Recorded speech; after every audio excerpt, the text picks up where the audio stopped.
આવતીકાલે 25મી ડિસેમ્બરે વડોદરા શહેરના સૌથી જૂના અને જાણીતા ફતેગંજ લાલ ચર્ચ ખાતે નાતાલ પર્વની ઉજવણીની તમામ તૈયારીઓ કરી દેવામાં આવી છે। આવતીકાલે તારીખ 25મી ડિસેમ્બરના રોજ સમગ્ર વિશ્વમાં ક્રિસમસનો પર્વ ઉજવવામાં આવશે। ખ્રિસ્તી ધર્મના લોકોનો આ મુખ્ય તહેવાર છે, પરંતુ વિવિધ સંપ્રદાયોના લોકો આ તહેવાર ઉજવે છે। 25મી ડિસેમ્બરથી 1 જાન્યુઆરી સુધી આ તહેવાર ઉજવાય છે।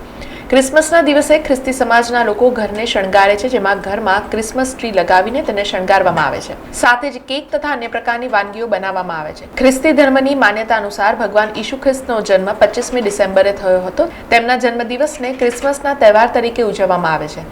ત્યારે વડોદરા શહેરના ફતેગંજ વિસ્તારમાં આવેલા સૌથી જૂના અને જાણીતા સેન્ટેનરી મેથોડિસ્ટ લાલ ચર્ચને પણ ક્રિસમસ પર્વની ઉજવણીના ભાગરૂપે સુંદર રીતે શણગારવામાં આવ્યું છે અને આજ રાતથી જ નાતાલનો પર્વ ધામધૂમથી ઉજવવાનું શરૂ કરી દેવામાં આવશે।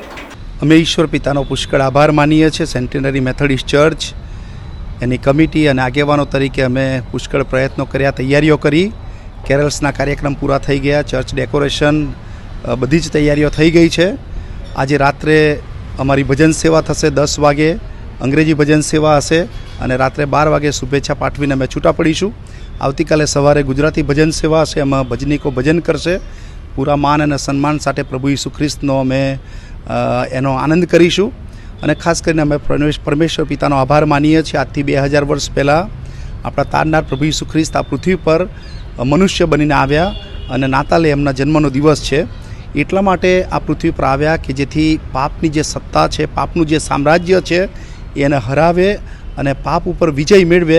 અને પ્રભુ ઈસુ ખ્રિસ્ત આ પૃથ્વી પર એટલા માટે આવ્યા, એમના નામનો અર્થ થાય છે કે પાપથી તારે છે, પાપથી બચાવનાર છે, અને એટલા માટે પ્રભુ ઈસુ ખ્રિસ્ત આ પૃથ્વી પર આવ્યા અને અમે પ્રભુ ઈસુ ખ્રિસ્ત પર વિશ્વાસ કર્યો છે અને જેઓ ઈસુ પર વિશ્વાસ કરે છે તેઓને અનંત જીવન અને એની ખાતરી છે।